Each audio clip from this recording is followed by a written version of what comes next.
What's up, everyone? Thank you for listening to another episode of the Sawyer Brothers Show.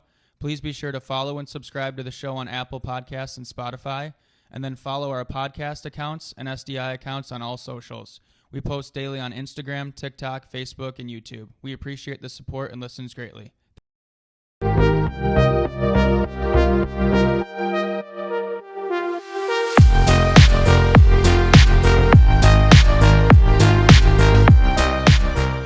Okay, one of our favorite topics, playoff hockey, specifically for high school. I think we could probably have a whole other podcast or show if we really wanted to just break down high school hockey every week, because we've talked about it obviously a lot throughout this show and all of our episodes, but it's the best time of the year in my opinion. Normally it's like February, late February teens, early February 20s through like the second week of March. That 3-week time period is probably my favorite time of the year when it comes to hockey. Yeah, it's easily the best. I literally, growing up, me and Andrew didn't want to play pro hockey. We wanted to play high school hockey, so we had it all. Just our goal was literally to go play high school hockey and everything. So to finally get there and have it ourselves, because when we were younger, we got to see it firsthand as little kids, then cheer them on forever. And then when we got to play ourselves, it was awesome. And now we're just back to being fans. And Andrew's obviously a coach in high school hockey, but high school hockey's always been pretty relevant in our lives. So yeah, the one thing that's totally different from when we were kids was it was the 2-week period for playoffs. You'd have 3 games for 2 weeks if you go all the way to the final. Now it's broken down into 3 weeks. So that's a little different. I don't know if we would have dealt with that too well when we were playing, because you have to sit around and wait. Like today's Tuesday, February 20th. There was a few games last night on Monday night, a few tonight, and then, pretty much by Wednesday, Thursday, the first round for most people will be complete. And our first game, we got the bye for the first round at Gabriel Richard. So our first game is not till Saturday, so it's technically the second round. And it's like, if we would have had to wait for 6 days on top of what you're already waiting for just to play your first game, we would have been, a little antsy to say the least. Because even just waiting until Tuesday, it's like, at Trenton, every year you play Cranbrook the last game of the year on that Friday, Saturday, and Sunday. You hang out at home, color your hair, whatever it is. We get our hair done, which sounds weird, but it's what you spend your weekend doing. Yeah. And then Monday you have one practice, Tuesday you have a game, Wednesday practice, Thursday game, and that continues for, hopefully for 2 full weeks. Now it's 3 weeks, so there's a bigger break in there. But this, it's only day 2 for me, and I'm already just ready to bang my head off a wall, so ready. It truly is the best time of the year. The fact that, you're playing for your season, you're playing for technically your career. If these guys are the last year playing hockey, it's just, there's nothing like it. Yeah, I think, even yesterday, put together some notes, just kind of remind the team on some things, and, printed out papers the same way I do every year and put them on some of the guys there. I put a paper on all the stalls for everyone, just kind of custom to them and their age, their class. And, for the seniors, they all have a piece of paper on their stall right now that says, "Is today your last game?" And we write the date of that game. So right now it's, February 23rd, and it says, "Is today your last game?" Because normally, when you're playing hockey, you don't really think about your last game. It's not like when you're in 6th grade, you're not thinking about it like, hey, 6 years from right now when I'm a senior in high school, my last game's going to be in February or March or whatever. You're just like, I'm playing hockey.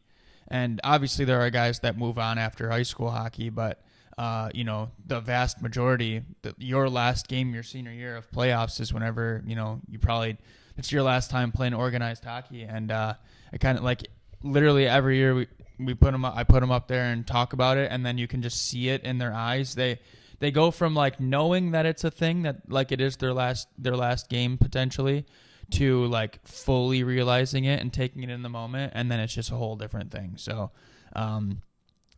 I love it because I love playoff hockey, because the emotions are just so much higher and everyone's more into it. So it's more fun. So as someone who obviously has coached, played, been a fan What is something that you think that must happen, whether it's as a team or just in general, in order to be successful in playoffs and make a run at states? For me, it breaks down into a few things. First and foremost, your team has to be at least good enough to be in the mix. So if you're, if you're a bad hockey team and you don't have any good players, you're probably not going to win the championship. You don't need to be the best team. You don't even need to be like one of the top best or anything like that. But you need to be at least good enough to be in the mix when it comes down to it. Beyond that, you need a hot goalie. Can't really think of any team at any level any year when their goalie is not hot. If we think back to the best example of that in high school hockey, I think about our year, 2014. The Division III state championship was Johnny Lethman at Farmington Hills. That team was obviously a good team throughout the year, but Johnny is what carried them all the way through the state championship. Cranbrook was one of the best teams in the whole state, regardless of divisions. 3 Division I college hockey players committed on that first line. They were the favorite and everything. Go in and play Farmington. Yeah, in the quarterfinal, and Johnny had like 60-something saves. And they ended up winning that game. I remember literally we were so caught up in our own game. We were playing at that time too as well, obviously. But, hearing that Cranbrook lost and then hearing it was Farmington that beat them, we're like, no way. And then we're like, oh, well, it's Johnny's team. And, I had played with him in travel a few years before. So we weren't surprised by that. But it's just you need a hot goalie. 3, you got to hope for some health, limit sickness, limit health, or limit some, injuries. Last week of the regular season, we had 3 games last week. We played 1 game without 5 guys and the other 2 without 2 or 3 or 4 guys. If that would have been this week, it's a whole different thing. Last week, it really doesn't matter in the big picture because it's regular season. Obviously, we want a full lineup, but when it comes down to it, you'd rather have your full lineup in playoffs. And then beyond that, you need a good plan. Coaches do play a big role in it. You got to have a plan. You got to be able to scout their team and have an idea of what you're doing and how you're going to expose their weaknesses. Your players got to execute that plan. And then honestly, you just got to want it. Because like I said, obviously you need a team that's going to be at least good enough in the mix, but if you want it, you can do a lot of crazy things with playoffs in any game, any sport, any aspect of life. If you want something, you can take advantage of it. Anything I missed off? The main thing that I would say, I think everything you said was great, but I think the main thing you need is leadership. You kind of touched on it already, but we sit here and we see all these teams, regardless of the high school and everything, that have so much talent, and they're just missing that one thing. It's that leadership. Whether it's the coach being a leader or one of the players being a leader, it's really hard for me to see a team being successful in the playoffs without having a leader who can keep the guys calm, keep the guys focused, kind of reel them back in. Don't let guys get too happy and high, and don't let guys get too down low and sad. Playoffs are hard. There's a lot of up and down emotions. I think you need a leader to not only keep things calm in the room, but on the ice too. You need a guy who's going to be really out there and show them hey, it's just hockey. We need to go play. This is what we're used to. You need a guy who's going to be willing to do what it takes to go block shots, do the little things, do whatever it takes, and kind of show hey, I'm leading the way. Mm-hmm. I'm going to do this. You need to follow through. I look at any team that's been successful in high school hockey, and there's usually a leader or a couple leaders or a good leadership core. There's these teams that are just missing that one leader who just needs someone just to step up, not do too much, just go out there and block a shot and yell at the guys on the bench let's go, or something. I think that teams need to have a leader in order to have success in the playoffs. Yeah, and normally it starts with the one guy, like you said, whoever it is. Is it just a super strong personality of a player, or is it the coach? Is it a couple guys? If you normally, like anything else, if you have one guy that really is leading the way, it's much easier for that second guy to hop on board than the third, and before you know it, you've got a whole core. And if you've got a whole core, generally the outliers are all going to jump on board too, because they don't really have a choice. If they're not on board with it, they're gonna be completely let out of the group, and they're not going to necessarily feel involved, and they're probably going to be forced out naturally. There's teams I've been around whenever there's been players that have just tried to, or they just haven't been bought in, and by the end of the year, they're not really even on the team usually. They normally have quit. So I totally agree with that. So what is something that you think can't happen in order to be successful in the playoffs and make a playoff run? What's something that you just do not want to happen or can't let it happen and if you want to make a run? I think two parts, kind of just touched on them, but you have to be able to control your emotions. So you can't be someone or you can't be a team that's just not disciplined and not like, in control of your emotions. Because like you said, there's way more highs and lows in playoffs than in any other aspect or any other part of the year. Even like I said when we started this, the days in between are difficult. You're sitting around and waiting, and if you're just sitting around for a couple days, it's really easy for the first shift to go out there and just go crazy and who knows what you do. Maybe you get scored on, maybe you drill someone and it's a penalty, and you just got to stay under control. And then at the same time, when things are going really well, you got to remember it's not over yet. You got to keep playing, because if you get too high, normally you start making mistakes like that because you let your foot off the gas and whatever it may be. So I think, being disciplined and having, being able to control your emotions, because the other thing is the game's not over till the buzzer goes. And whether you're in it and you have a lead, you can't let off. And if you're out of it, you think, and you don't have the lead, you gotta make sure that you're coming back in. And then the second part, you gotta believe. You gotta believe you can do it. You gotta want it. Whether you've got one guy on the team that thinks you guys can do it. If one guy thinks it, it's easier for everyone else to believe in it as well.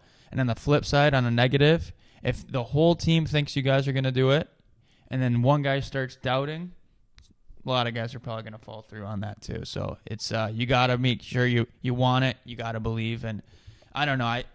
I sometimes wonder if I'm just delusional, if I'm just overconfident or what, because there's not a game that I play or that I coach in or a thing that I do that I don't think I'm going to win and succeed. Like even right now, I was looking at it earlier. We're not even in the top 10 for our division right now, and I'm fully convinced that we're going to make a run. And like I have no doubt in my mind that 3 weeks from right now, we could be sitting here and our rings could be ordered and the whole thing. But same thing as last year. Like last year, we were one of the top teams for pretty much the whole year, and I thought we were going to win the whole time too. So I don't know. I always just find a way to believe in it somehow.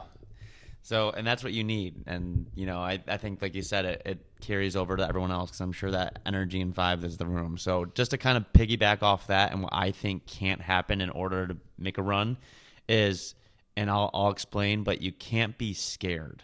Mm-hmm. You can be nervous. You can get those pregame jitters, those playoff excitement. You probably want those pregame nerves and pregame excitement. It means shows you that you care. But I don't think you can be scared. Mm-hmm. And what I mean by that is going into a game and being scared of what could happen, or being scared that you might lose, or being scared of the other team. I don't think you can do that. I think you got to at least go in there with some confidence. And although you might be nervous, like, man, this team might be better than us, or like my season might be over, like have those maybe little nerves. And maybe I'm not explaining it right, but you just can't be scared. Like you have to be the confident, like that it's playoff. You're a team. It's just a game. There's nothing. The other team's not starting up 3-0 on you to start the game. It's 0-0. You just can't hesitate. You can't hesitate. You can't be scared. I think that's a great one. I think that's a test of what comes with experience as well. Like normally if you have an experienced team that's made a run before in playoffs, even if you didn't win the whole thing, you probably, you have some of that experience, you can stay calm. But if you have a really young team, that's normally something you can point to. That they don't know how to control their emotions and they're hesitant, they're scared, like you said. So me and Andrew were on the 2014 Trenton High School hockey state champion team. Andrew was the captain. It was a really awesome season. We went 26-4-1. We went on to win states. It was literally just a fairy tale ending. As brothers growing up in Trenton watching high school hockey, it was literally, we just dreamed of being on the team, let alone to be on the team together, let alone to win a state championship together. Everything came together. We got to win it together. It was literally everything we could have asked for. So Andrew was the captain. So I want to ask you, like, kind of what was your thought process going into playoffs? What was the confidence level of you, the confidence level of the team? Kind of what was the vibe going into playoffs? I think there was nobody on our team that was going to accept anything other than winning the whole thing. I think that showed. But I mean, we were obviously a super, super motivated group. We were a very talented group too, but more than anything else, I mean, that team needed a win. Like, we treated it every day, like, throughout the whole season. Every game, we were almost like pissed off at everyone else every game because we just wanted to win so bad, and we felt like we had so much to prove, as individuals, and then just on a team level. And we were one of the teams that, like the year before, we lost in the regional final to Stevenson. Stevenson goes in and wins it all. And then the next year, Stevenson starts off the year in Division II as number 1, and we were number 2. And it stayed that way until we played them in December, or January. And then, we beat them that night, took over the 1 spot. They were the 2 spot for the rest of the year. But we knew everything that season was going to come down to that regional final against them. And, fortunately that we ended up on top. But that was, probably the best hockey game I've ever been a part of in my life in any capacity. Player, coach, fan, whatever it is. And I'll touch on more on that in a second. But, like I said, we were just very motivated. We were close as a team. We all believed it. Like I said earlier, that I feel like I'm always confident, and I feel like we're gonna win. But I feel like every guy on that team thought that same thing too. And that does a lot, because we pretty much we got shirts in November that said 14-14 on them, which meant it was going to be Trenton's 14th state championship in 2014. Like, we called our shot 5 months before that. And everything before that, everything throughout that season was literally, it was just the only reason we hadn't won that state championship yet is because that date just hadn't came through. Everything in our mind was yeah, we're going to win. We're going to win. We're going to do what we do in the regular season. We're going to win 20 regular season games. That was our goal. We're going to do what we can and play, leading up to playoffs. But ultimately, we're going to win the whole thing, and there was never a doubt in my mind. And I think, like I said, that was consistent through everyone else. So when you believe it, like I said earlier, and your whole team touches on it, you can accomplish a lot of crazy things. Well, and you add in the crazy talent on that team, too. That helps a little bit, too. So, obviously, everything did end up going smooth in the end in the big picture, but the reality is that things weren't perfect, So, quarterfinal. I want you to touch on what were some of the challenges that the team faced, just to prove that, winning states and having the perfect playoff record isn't perfect. What were some challenges maybe the week before playoffs or throughout games, or, were there arguments throughout the team? Just anything that you saw, maybe went down a goal here or there. Well, actually, we didn't go down the entire playoffs, but what was some challenges? State final. Oh yeah, what for a couple minutes. But what were some challenges that the team faced throughout playoffs that showed that, things weren't perfect? So, the last week of the regular season before Cranbrook, there was a fight in our practice to the point where Coach Turner, who is not a rookie coach by any means, he's experienced a lot of stuff. So if he has a reaction, it's pretty telling. Yeah, it's a big deal. He's the winningest coach in high school hockey history, and 629 wins and all these accomplishments. So whenever you've coached that long, if you have a reaction, it goes a long way. And it was literally 2 of our players on our team, like I said, the last week of the regular season. Getting pumped for playoffs. Emotions are high, and stress levels are high, and there was literally a fight. Took multiple guys on our team to break it up. Coach Turner just in the middle of practice. Made sure it was over, and then pretty much just skated off the ice and left. And we're all okay, what do we do now? And then I think it was another one of our coaches, one of our assistant coaches. It was I've been around Coach Turner for 20 years, and I've never seen him just leave. So that was definitely a challenge, because the rest of that night, I spent at the night calming one of those players down, making sure that he wasn't going to quit the team, who was a very valuable player, to say the least. And, fast forward, the next week, first 2 games, you obviously have to stay under control and battle and everything. But, we kind of got through those 2 games, somewhat easily. Played against Stevenson, like I said, tough game. And then we're at Yost for the quarterfinal, and we go out for warm-ups, come back in after warm-ups, and there's another fight in the locker room. So this one was two other players, wasn't it? Yep. Two totally different players. And it was literally like we were at Yost, and the locker rooms there were small where we were set up. So there was two locker rooms that touched. I remember being in one of them, and the fight happened in the other one. And I just walked in, and we were all walking in just like, what in the world is going on right now? Like, we literally are getting on the ice for, like, the quarterfinal right now, and we have guys on our team literally throwing hands at each other. I think one of them threw a helmet, right? Yeah. Isn't that how it started? Oh, my goodness. So, I mean, that happened, and then, my point is like, even with those two fights, the team still was all on the same page. It was literally just like the same way that your brothers fight at home or your siblings just kind of nag at each other.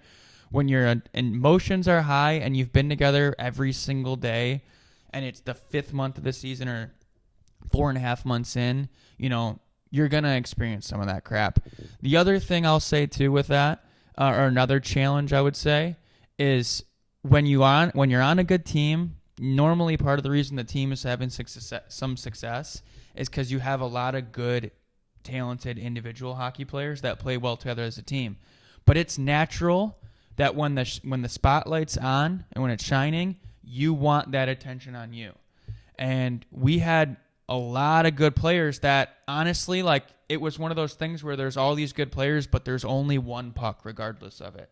And, I mean, the semifinal, my line, who was our first line throughout the year, had 200 plus points throughout the year if you combine the three of us, and we got 1 goal that semifinal. And it's not like we were mad, but it's like that was Griff's line, the third line, who had 4 or 5 goals that game, right, to shine. And that's, you have to be able to just recognize that at the end of the day, if the team wins, everyone's going to get the attention. And that if you can just all kind of just realize that you all need to play your role, and at the end of the day, you're all going to get the credit if you win, that's the most important part.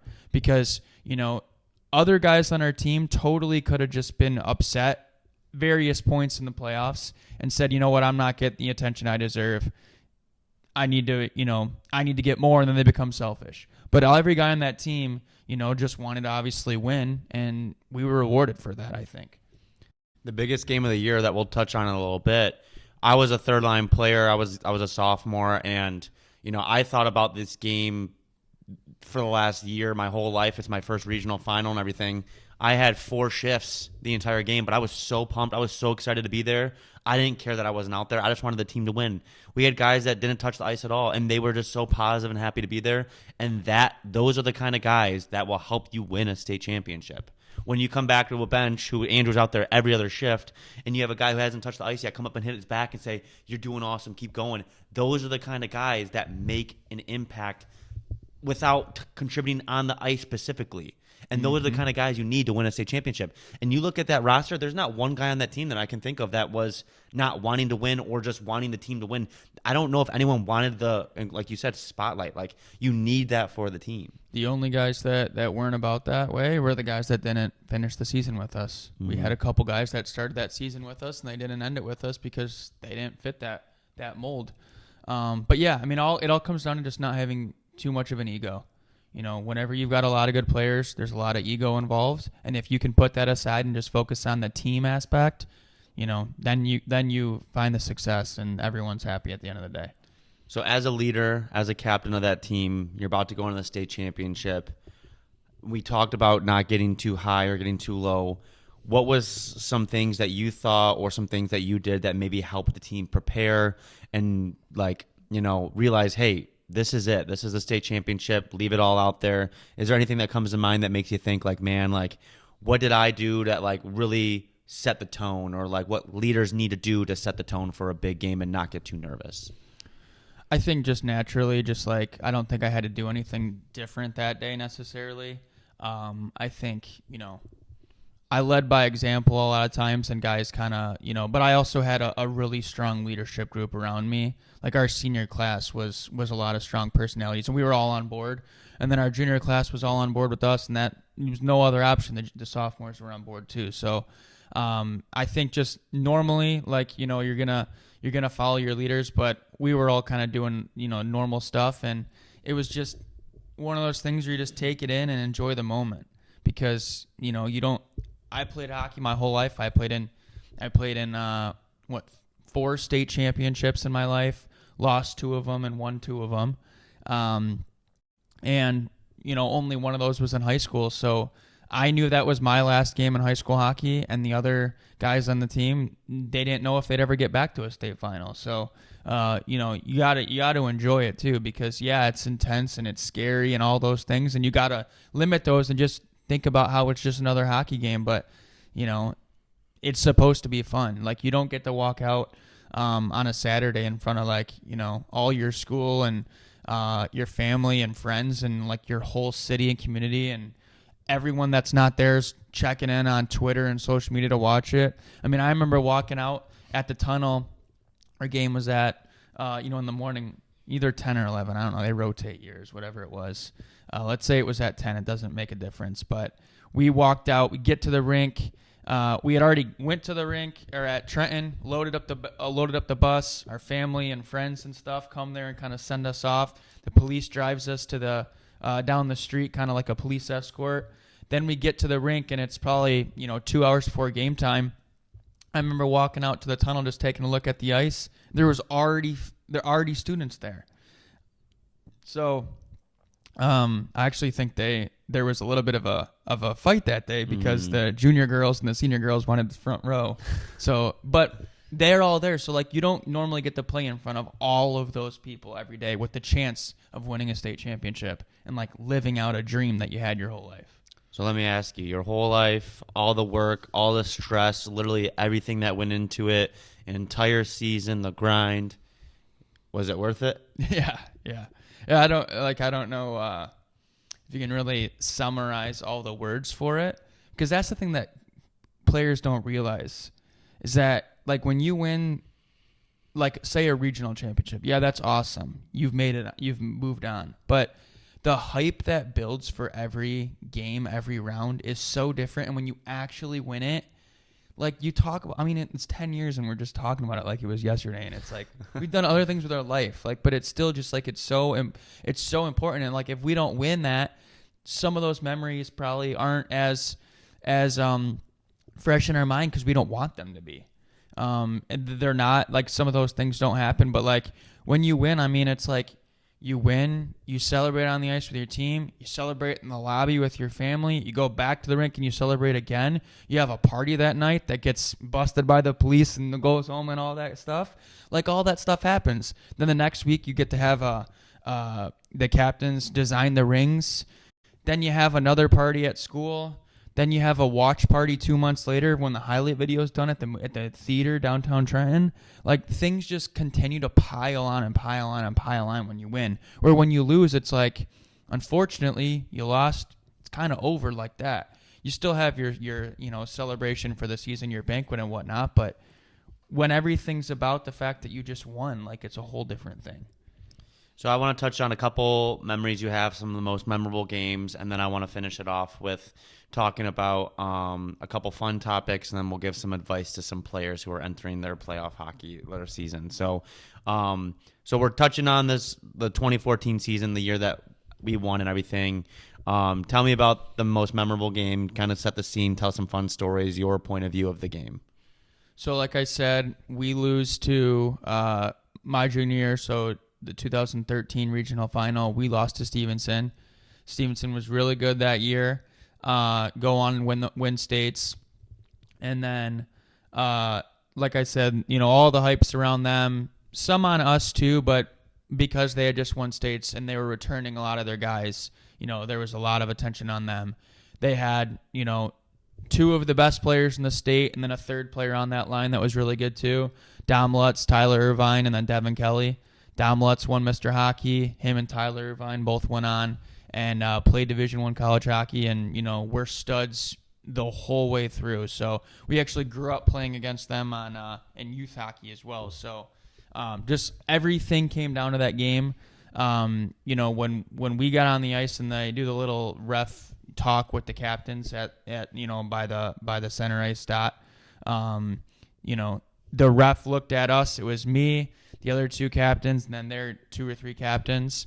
And the ref looked at us and was like, listen, like, we know this is the state championship. You guys know this is a state championship. Your fans do. Your parents do. Every other team does know it's a state championship, even though it was only the regional championship.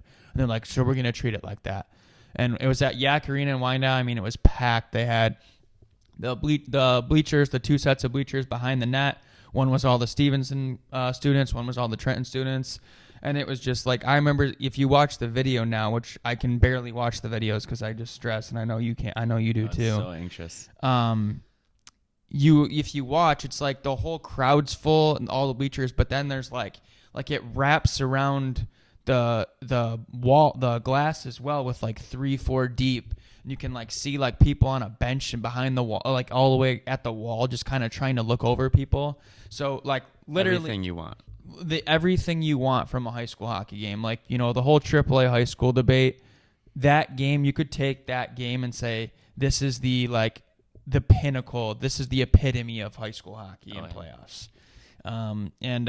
The thing I always say about that game too is, we win in double overtime, but I think in total in that game, we were ahead for like 2.5 minutes or something because they responded. They were real deal too. We scored in the first to make it 1-0.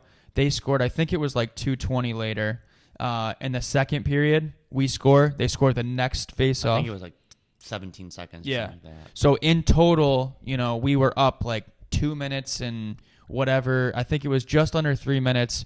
And there's, 51 minutes of gameplay and then 2 overtime. So we're talking like 60-something, 70 minutes, and we're up for 2 minutes of it. So it was just a back and forth tight game, power plays both ways, a lot of really good players, good coaches, and just like I said, the peak of high school hockey of what you'd want. So in that game, was there any time you thought, wow, we're going to lose, or wow, like I accepted it once. One time? I've told you this, and I've told other people this, that I think it was overtime when we were on the penalty kill, and I went down in some way, and their defenseman at the point, I don't know if they went D to D or whatever. I don't even really want to know what was happening, but somehow they had a shot, and it was a clean shot passed.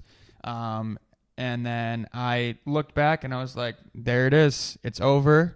It's all done, and we saved it, and somehow we got the puck, and in that moment I was like, we're still good. It's still happening. It's not over. And we were able to kind of go back the other way, and then shortly after that we won it. So yeah, talk about emotions. What about you? Because Griff, your perspective on it's different that year. Like you said, you weren't playing as much that game because we had 3 full solid lines. They were much more top heavy, and they were the home team. We were the away team, so they were kind of matching against our 1 and 2 more. So you were kind of getting the short end of the stick against playing against that top line. So like I said, I didn't care. I had my time the next couple of years to get the big games. But like the first period, I had a few shifts, but I'll never forget. I had 2 shifts, 1 shift, and then one kind of a shift. So I hop on the ice in the second period, and I changed for you, and I get on the ice, and I get a pass, and I get a mini breakaway. And I'm a sophomore. This is my first shift of the period. I'm like, am I about to score? And like, I think it was Applebaum or I don't know if it was Barber Applebaum and their goalie, and he just got a piece of it. Like literally, I got a breakaway and then I got right off the ice. I'm like, it's Mr. Breakaway. I got right off the ice. My line mates, I don't even think went on the ice because I was just like, why is he getting off? So then the next line went, but so then we're doing. So then at this point, it's like as intense as can be, obviously, but we're still trying to roll the guys, and we learned quickly. So we put our line out there, my line, the third line, and we go to line up in the face-off. It was an offensive zone draw, and then we see their big line, Lutz, Irvine, and Kelly come out, and I look up at my line mates, and I'm like, guys, get it deep and get off the ice. I'm like, we're not being the reason we lose, like, or go down. Like, get it deep. So we lost. I'm pretty sure we won the draw and like just shot it deep, and all three of us sprinted to the bench. And then that was our last shift of the game. Coaches were like, "All right, we'll keep the top guys out there." So, but it was all worth it. It was amazing. It was literally perfect. Because guess what? We didn't touch the ice in the third period, or overtime or the second overtime, but we hopped the boards when we won, and we celebrated as hard as we could as when we won too. And our rings are just as big as anyone else's, and although we weren't on the ice, we loved it and were just as happy as anyone. So, and that's what we were saying about Eagle earlier, because that line is you, Salman Marcus, and Nick Bondi, three great players that the next year were three of the top players in the team, along with a couple of the other forwards and D. And all three of you guys were good players, and it's just how the lineup matched up, that it's just how it was. So, and honestly, obviously, we talked about that game for years, and I didn't even know that you didn't play much that game until literally a few years ago. When you told me that, I was like, what are you talking about? I didn't even know. So it just shows that they were not causing an issue. And then beyond that, there's a fourth line you got to give touch credit. at all. We got to touch on him. Carl Olds, and I think Brandon Burke played a few shifts on defense, but Carl Olds was the kind of guy that I don't know if he touched the ice that period, the biggest beauty ever, but man, he sellied harder than anyone. He was just happy to be there, and we had guys like him who completed the team and made it happen and brought that positivity and the energy that literally, and he sellied harder than anyone. He drilled his drop. He takes his helmet off, whatever, when we win. At the student section, he just drills just headbutts the glass. Doesn't know how to show his emotion, so he just thought, let's headbutt the glass. And almost fell over right after he did it, too, because I think he probably almost kind of was knocked out. But it was amazing. And then, another inside story on that game is, at the end of the overtime, Mitchell Gallia, our best player, our leading goal scorer, the guy who actually scores the game-winning goal, I'm in the bathroom with him in our locker room, sitting over him. Well, he's kind of laying down because he's almost throwing up because he took a puck to his area down there, and he was in the process of throwing up, and he's crying and stuff, and I am laying over him, just holding him, just patting him on the back, saying, "Mitchell, you're fine, we'll get through this, and that was at the end of the third period going into overtime. So it's we're a mess in the locker room. It goes back to those things, you sacrifice and you don't know what's going on the inside, because on the outside you just see, as a fan or whatever, you just see the guys go in the locker room, you see them come out, you see them play. You don't see the panic and the craziness that's going on inside, the tears and all of that's happening just to pull yourself together and go out and play. It's a wild game, to say the least. So there are 3 divisions in high school hockey in Michigan: Division 1, Division 2, and Division 3. They're all based off of how big your school is and how many students attend it. So there's 3 state champions in Michigan every year based off of your division, obviously. So I want to ask you, based off of the alignment, after the state champions, should they do it kind of like how the CHL does it with the Memorial Cup, where you take the winner of each division and have a little mini tournament to see who the overall champion is?